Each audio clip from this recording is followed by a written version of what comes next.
చెల్లి పెళ్ళి మళ్ళీ మళ్ళీ అని యమగోళ సినిమాలో అనుకుంటా ఓ డైలాగ్ ఉంటుంది, తనికెళ్ళ భరణి కవిత అట్లాగుంది. బస్సులకు సంబంధించి ఉచిత బస్సు ఇస్తానని చెప్పినప్పుడు ఎన్ని బస్సులు అవసరమో, పల్లె వెలుగు బస్సులు ఏంటో ఇవన్నీ తెలియదా?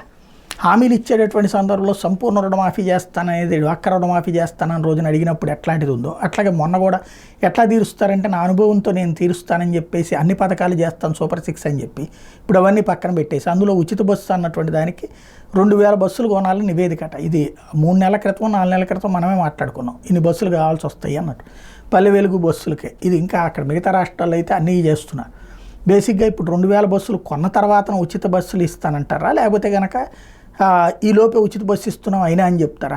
ప్రాక్టికల్గా ప్రభుత్వం చేయాలనుకుంటే చేసేయచ్చు, సింపుల్ ఈజీ విధానం, అక్కడ దాంట్లో ఎక్కేవాళ్ళందరూ. కాకపోతే అప్పుడు ఎదురయ్యేటటువంటి సమస్య మగవాళ్ళకి, పిల్లలకి, వృద్ధులకి, వీళ్ళందరికీ ఏంటి అన్నటువంటిదే ఆలోచించుకోవాల్సినటువంటి అవసరం ఉంది. అది పరిష్కరిస్తే సరిపోతుంది. 2000 వచ్చినా 20,000 వచ్చినా ఏముంది పరిష్కారం దాంట్లో?